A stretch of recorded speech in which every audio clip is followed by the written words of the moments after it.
You're watching this video right now. But can you answer the question I'm about to ask you, honestly? Do you believe in God? Or do you not? Now the second question, was it you who made that decision, or was it your brain? According to Freud, belief or disbelief is not a decision made by your free will. It is an ancient, deep game played on you by your unconscious. And this applies not just to the religious, it applies to atheists too. Today we'll talk about why Freud didn't believe in God. But the real question is this: if Freud is right, do we truly know who we are? Sigmund Freud, the founder of Psychoanalysis, the man who introduced the concept of the unconscious to the world. Born in 1856, raised in a Jewish family, yet he never embraced religion. For Freud, religion was the most dangerous intersection of psychology and philosophy.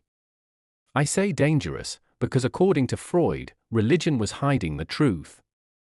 It comforted people, but that comfort was like the relief offered by a drug. In 1927, he wrote a book called The Future of an Illusion. In it, he explicitly defined religion as an illusion. Pay attention, he didn't call it a lie. He called it an illusion. That distinction matters enormously. According to Freud, an illusion doesn't have to be false. An illusion is a belief built on desire. You see what you want to see. So if you believe in God, the foundation of that belief is not real evidence, it is a fundamental need. So what is that need? We've arrived at Freud's most shattering claim. Freud said, the figure of God is a projection, a child's image of their father cast onto the sky. Think about it. When you were a child, your father knew everything. He protected you. He kept you safe from danger. He was powerful. But then you grew up, and you saw that your father didn't actually know everything, that he wasn't as invincible as you thought, that he couldn't always protect you. That moment is psychologically devastating. Because the need for that protective figure, a need you created inside yourself, doesn't disappear when it's shattered psychologically. It simply transfers to a larger figure. And that is God. The enlarged version of that need. All-knowing, ever-present, protecting you, fulfilling what you ask of him, but this time, immortal. This time, never leaving you. Now pause for a moment. Write this in the comments. Do you think Freud is right here, or is he simply denying the existence of religion? I genuinely want to know what you think. If this idea made you uncomfortable, that's normal.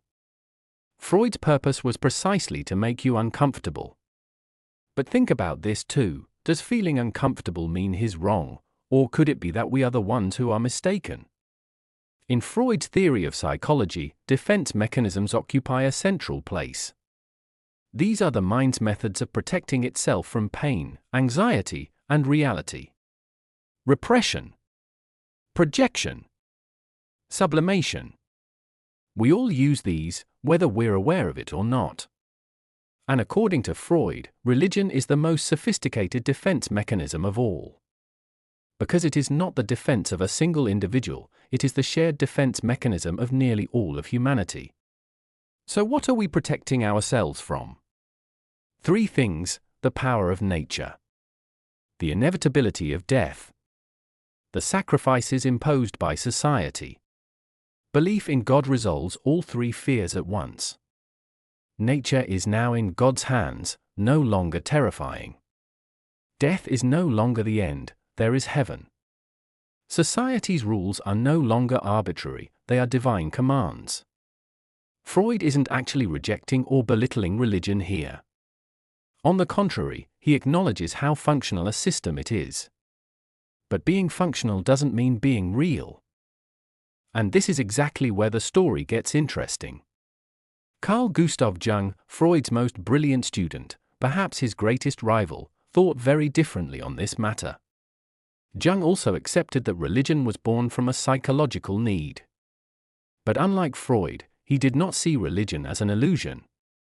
According to Jung, religion was the deepest expression of the collective unconscious. Freud said, religion is an illusion, let it go. Jung said, it may be an illusion, but there is something real inside it. Don't dismiss it. Both were brilliant. Both were psychologists. Both explained religion through psychology. But where they arrived was completely different. Now I ask you, which one do you feel closer to? Freud or Jung? Write it in the comments, let's discuss. Because this is not just an academic debate. The answer you give to this question actually says a great deal about you. To understand Freud, we also have to talk about Nietzsche. In 1882, Nietzsche said, "God is dead." This sentence has always been misunderstood. Nietzsche was not saying God never existed. He was saying that modern humanity had killed its own belief in God. Freud, 45 years later, gave this a psychological diagnosis: God had never been alive to begin with. He had only ever lived in our minds. Nietzsche delivered a philosophical blow. Freud performed a psychological autopsy. But perhaps there was something neither of them could see. Religion is not just a belief system, it is also a system of meaning. And by Freud's own admission, psychoanalysis had not yet been able to offer humanity a new system of meaning. So Freud rejected religion, but he couldn't quite figure out what to put in its place. This contradiction matters deeply. Now let's return to the beginning. According to Freud, belief or disbelief is a product of the unconscious. So what does that make you? If Freud is right, and pay attention, he may well be, then when you say, "I believe" or "I don't believe" right now, behind that decision is not your free will. It is the experiences of your childhood, your fears, the things you have repressed. Does this thought make you feel liberated? Or does it make you feel more trapped? The existentialist philosophers, Sartre, Camus, break from Freud at exactly this point. For them, human beings must create their own meaning. The unconscious cannot be used as an excuse. Camus said, life may be meaningless, but within that meaninglessness, rebellion is possible. Sartre said, you don't choose what you are, you choose what you do. Freud said, know yourself first, because you cannot choose what you don't understand. All three are right. All three are incomplete. And you are standing in the middle of all three. Let's return to the beginning. We asked, do you believe in God? But that was never really the question. The real question was, did you make that decision yourself? According to Freud, the answer is no. Your unconscious decided, and you simply approved it. But perhaps Freud is also wrong.